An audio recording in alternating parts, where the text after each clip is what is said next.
आप देख रहे हैं आपके न्यूज एट 7। आज शुरुआत करेंगे उस खबर के साथ जो आपके सिर को फक्र से ऊंचा कर देगी। भारत ने आज अंतरिक्ष में एक और ऐतिहासिक उड़ान भरी। श्रीहरिकोटा से भारत ने अपना 7वां नेविगेशन सैटेलाइट लॉन्च किया और इसके साथ ही अब भारत ने अपना जीपीएस पूरी तरह तैयार कर लिया है। भारतीय वैज्ञानिक पिछले 17 साल से स्वदेशी नेविगेशन सिस्टम बनाने में लगे हुए थे।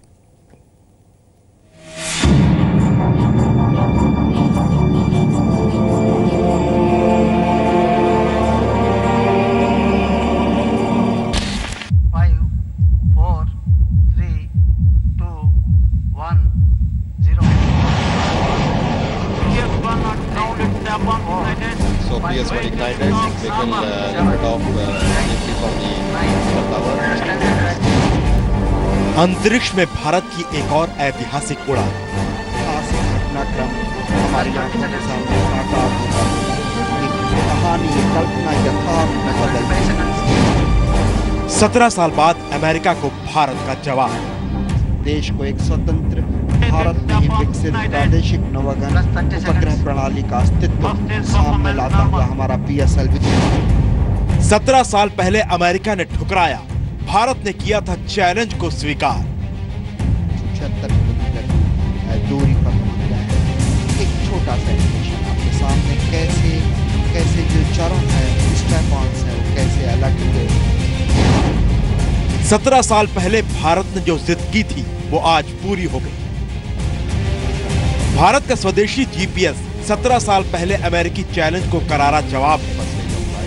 17 साल पुरानी वो कहानी आपको बताएंगे, लेकिन पहले भारत की कामयाबी की उड़ान देखिए। श्रीहरिकोटा के सतीश धवन स्पेस सेंटर से दोपहर 12:50 पर PSLV C-33 ने 7वें और आखिरी नेविगेशन सैटेलाइट को लेकर उड़ान भरी। इसके साथ ही भारत का अपना देसी जीपीएस का सपना पूरा हो गया। इस सैटेलाइट का नाम है IRNSS-1G, यानी Indian regional navigational satellite system. करीब 20 मिनट की उड़ान के बाद PSLV ने 1425 किलोग्राम वजन के नेविगेशनल सैटेलाइट को करीब 498 किलोमीटर की ऊंचाई पर कक्षा में स्थापित कर दिया। स्वदेशी जीपीएस भारत की बहुत बड़ी कामयाबी है। प्रधानमंत्री मोदी खुद भी दिल्ली से वीडियो कॉन्फ्रेंसिंग के जरिए इस मिशन पर नजर बनाए हुए थे। जीपीएस सिस्टम की क्षमता सिर्फ अमेरिका, रूस और फ्रांस के पास ही है। भारत का Indian regional navigational satellite system America के जीपीएस, रूस के ग्लोनास और फ्रांस के डोरिस को टक्कर देगा।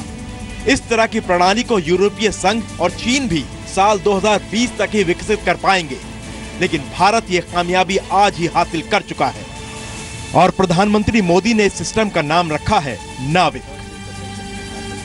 टेक्नोलॉजी के माध्यम से मिलने वाली सेवाओं को आज हमने तय किया है कि सारी व्यवस्था, हमारी ये जीपीएस सिस्टम नाविक नाम से जानी जाएगी। भारतीय सेना को स्वदेशी सैटेलाइट का लंबे वक्त से इंतजार था, क्योंकि 17 साल पहले भारत को अमेरिका से धोखा मिला था। याद कीजिए 1999 का कारगिल युद्ध। जम्मू कश्मीर में पाकिस्तानी सेना ने कारगिल की पहाड़ी पर डेरा जमा लिया था। भारत ने पाकिस्तानी सेना की लोकेशन जानने के लिए अमेरिका से जीपीएस सेवा की मांग की थी, लेकिन अमेरिका ने तब भारत की इस मांग को पूरी तरह से साफ मना कर दिया।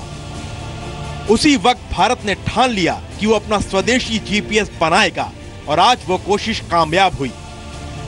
अब भारत देश में किसी भी चीज की लोकेशन के लिए अमेरिका पर निर्भर नहीं है।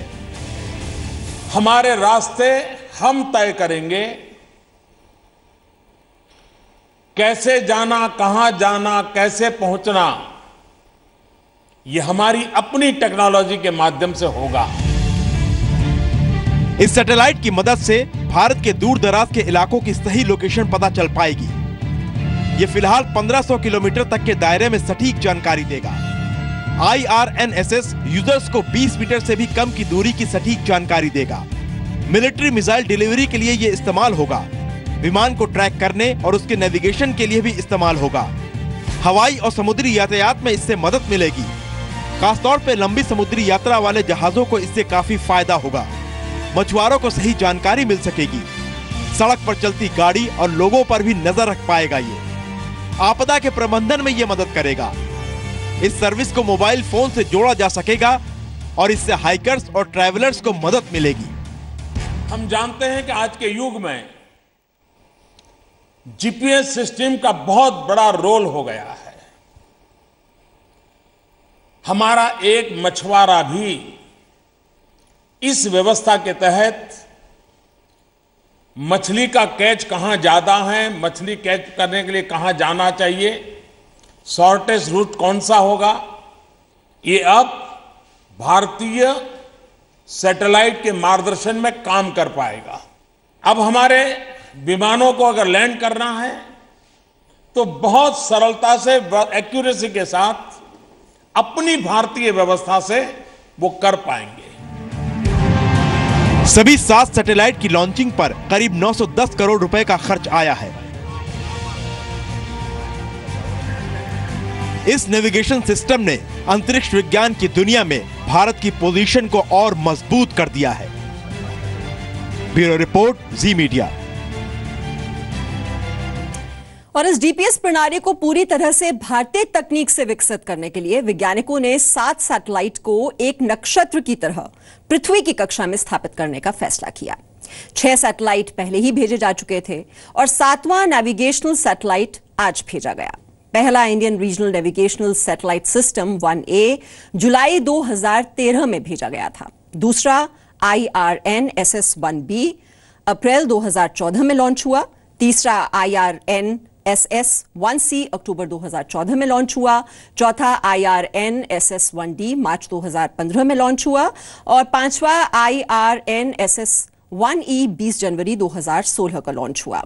छठे सैटेलाइट की बात करें, IRNSS-1F 10 मार्च 2016 को लॉन्च हुआ और 7वां IRNSS-1G 28 अप्रैल 2016 को लॉन्च हुआ। इन 7 सैटेलाइट के साथ ही भारत का देसी जीपीएस सिस्टम नाविक कंप्लीट हो गया। और चलिए अब आपको लेकर चलते हैं मध्य प्रदेश के सीहोर जिले। कहानी दरअसल शुभ विवाह से जुड़ी हुई है। एक बीपीएल परिवार बेटे की बारात चॉपर में लेकर जाना चाहता था, लेकिन उसके घर में शौचालय नहीं था। प्रशासन ने शौचालय बनाने के बाद ही हेलीकॉप्टर से बारात ले जाने की इजाजत थी। ये शर्त रखी गई थी।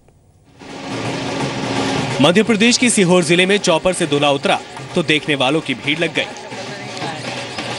शादी में रस्मों रिवाज के अलावा दूल्हे के पिता के स्टेटस की चर्चा भी जोरों पर थी। हो भी क्यों ना, पहली बार इलाके में कोई दूल्हा घोड़े गाड़ी की जगह हेलीकॉप्टर से उतरा था। लेकिन शादी की एक कहानी सिर्फ 7 फेरों तक ही सीमित नहीं रही, बल्कि शादी से पहले दूल्हे के परिवार का सामना सरकारी बाबू से भी हुआ, जिसकी उन्होंने कल्पना तक नहीं की होगी। थोड़ी देर के लिए तो इन्हें लग रहा था कि शादी शुभ लगन के दिन हो भी पाएगी कि नहीं। अधिकारी लोग आए यहाँ पर, हमारे यहाँ अधिकारी लोगों ने देखा, हमारे यहाँ सारी व्यवस्थाएं देख के बोला भाई सब चीज़ सही है, बाकी आपके यहाँ शौचालय क्यों नहीं है। तो उन्होंने ना बोला तुम्हारे घर में शौचालय नहीं है, शौचालय जरूरी है, पहले शौचालय बनाओ। दरअसल शादी से पहले की कहानी बेहद दिलचस्प है। अजमत गांव के रहने वाले सूरज सिंह गुज्जर ने फैसला किया कि वो बेटे की बारात हेलीकॉप्टर में ही लेकर जाएंगे। चॉपर उड़ाने की परमिशन चाहिए थी, लिहाजा एसडीएम के दफ्तर में आवेदन किया। कागजों की जांच के बाद एसडीएम दफ्तर के कर्मचारी सूरज सिंह के घर पहुंचे, उनकी माली हालत की जांच की और उसके सामने एक शर्त रख दी। वो शर्त थी घर में शौचालय बनाने की, क्योंकि हेलीकॉप्टर से बारात लेकर जाने वाले दूल्हे के घर में शौचालय नहीं था। आनन फानन में सूरज सिंह ने अपने घर में शौचालय बनवाया, फिर घर के पास चॉपर उतारने और बारात ले जाने की इजाजत मिली। खुले में शौच से मुक्ति का जो अभियान चल रहा है, उसके तहत हमने वहां जानकारी ली, तो जो संबंधित अनुमति सूरज सिंह के यहाँ घर में शौचालय नहीं था, तो हमने उनसे कहा कि भाई ये आप शौचालय बनवाएं घर में, और उनके द्वारा 2 दिन के अंदर शौचालय का निर्माण भी पूर्ण कर लिया गया।